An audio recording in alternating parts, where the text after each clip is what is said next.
lo que les propongo es que hoy paremos un poco, que nos detengamos un momento, que tomemos un poco de perspectiva y que veamos cómo está el paisaje, porque estos días, estas semanas hemos estado en un vértigo de acontecimientos y ahora lo que está ocurriendo es que el mapa de España va a empezar a cambiar. Después del paréntesis de Almanzor, como hemos visto, el califato estalla.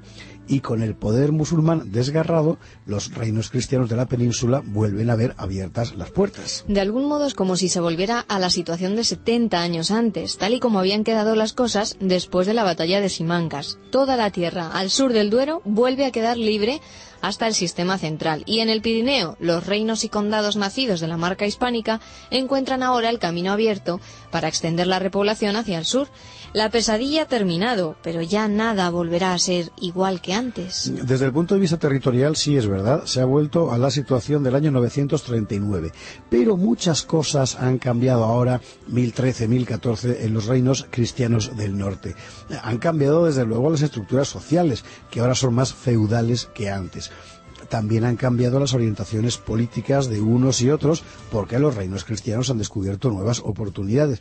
Y así vamos a asistir a un proceso que terminará configurando la imagen más duradera de la España medieval, la que todos conocemos, la España de los 5 reinos: León, Portugal, Castilla, Navarra, Aragón. Bueno, eso es lo que empieza a nacer en este momento. Pero vayamos por partes.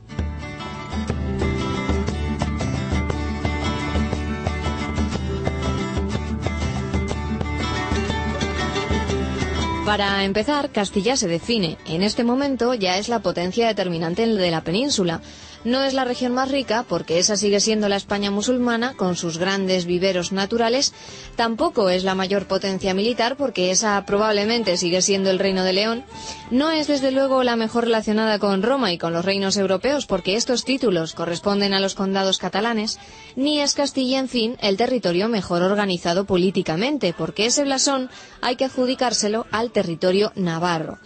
Pero Castilla tiene, en mayor grado que nadie, una cualidad decisiva: voluntad de resistir y sobrevivir, y ambición para expandirse. Los condes castellanos, García Fernández I y Sancho García después, ya son propiamente independientes. Su obediencia a la corona de León es puramente formal y con frecuencia ni eso. Mientras León se hundía, los condes castellanos, primero García, luego Sancho, habían sabido construir un polo de poder de enorme pujanza. Cuando peores eran las perspectivas de supervivencia, García aguantó donde otros cedían. Después su hijo Sancho combinó agresividad militar y astucia política para obtener el máximo rendimiento de una situación que objetivamente era desesperada, lo hemos visto aquí. Y ahora, deshecho el califato, vencido el peligro musulmán, Castilla contaba con un territorio bien vertebrado, defendido por ejércitos que salían de sus propios paisanos, con la riqueza suficiente para abastecer a los nuevos colonos que iban llegando a la región, y sobre todo con la voluntad de combinar todo eso en una incesante manifestación de poder. ¿Cuál era el espacio de Castilla en este momento? Por el norte llegaba al mar Cantábrico a la altura de Santoña, Colindres y Laredo. Por el sur se extendía hasta Sepúlveda y Atienza, en las sierras de Segovia y Guadalajara, en el sistema central. Al este quedaban La Rioja, que era Navarra, y las tierras aragonesas en poder musulmán. Por el oeste, desde el año 1013, Sancho había reivindicado las tierras entre el Cea y el Pisuerga, entre las actuales provincias de Palencia, Valladolid y León. Buena parte de ese espacio estaba ya repoblado, pero el sur del Duero seguían abundando las tierras abiertas a los colonos. Sobre ese espacio Castilla manifiesta su voluntad de expansión, pero sobre todo el conde Sancho va a dejar clara su voluntad de organizar ese territorio. Su instrumento será el tradicional, los fueros, que Sancho multiplica con generosidad. Por eso pasará a la historia como el de los buenos fueros.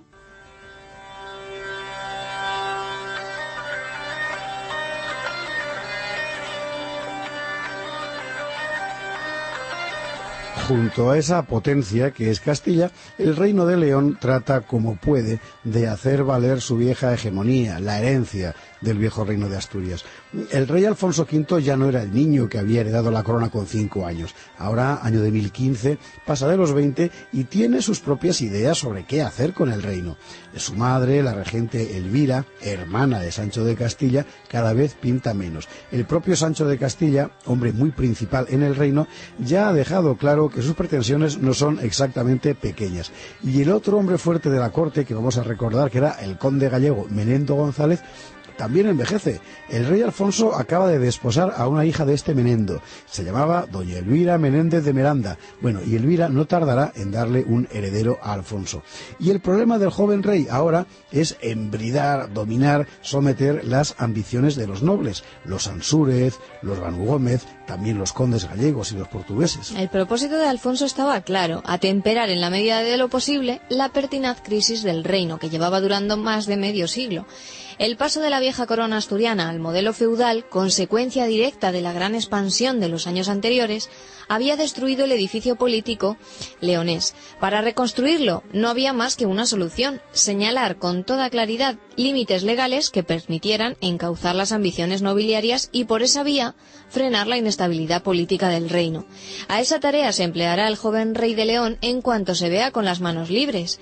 Ahora bien, los nobles no verán con buenos ojos la iniciativa, empezando por el propio Sancho de Castilla.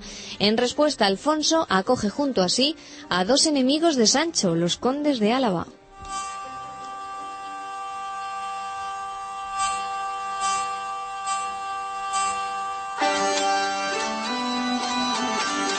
Y ahí se va a liar, ¿eh?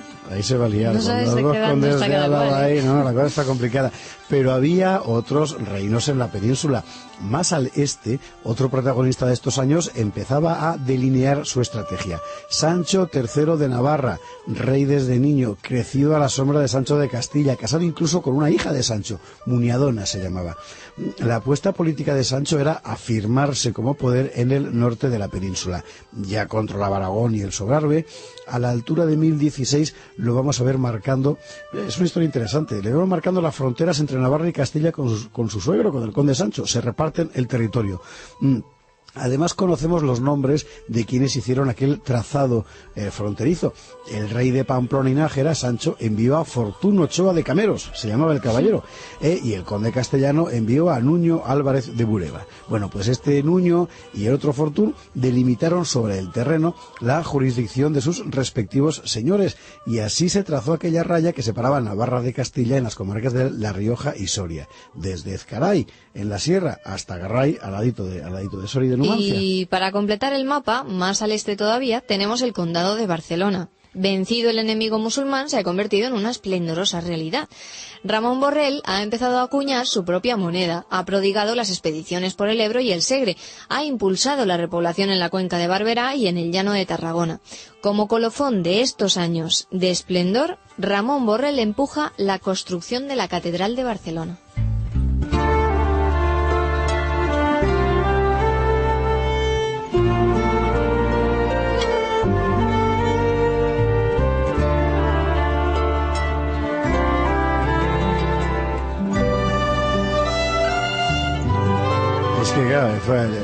El califato levanta la presión y cómo emerge otra vez toda la cristiandad española. La verdad es que es un fenómeno interesantísimo. Bueno, así se va dibujando la España medieval y en ese proceso habrá un año clave, el año de 1017. Ese año muere el conde Sancho de Castilla. Queda como heredero del condado un menor de edad, su hijo García, que tiene 7 años en este momento. Pero es que en ese mismo año de 1017 mueren también la madre del rey Alfonso, la regente Elvira. Se muere también el conde gallego Menendo González. Se muere el jefe de los Banu Gómez. Y el conde de Barcelona, Ramón Borrell, se había muerto un año antes. En fin, evidentemente es ese año 1017 cuando Alfonso V aprovecha la situación y va a dar un golpe de timón.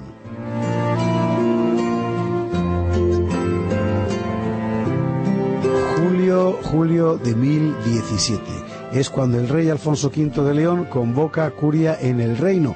ha decidido llevar a cabo una reforma política de fondo. Se propone otorgar unos fueros para consolidar el sistema político leonés. Eso será el Fuero de León. Es un documento importantísimo porque, entre otras cosas, este fuero va a convertir a León, ojo, en la primera ciudad medieval de Europa. Pero esto lo veremos otro día.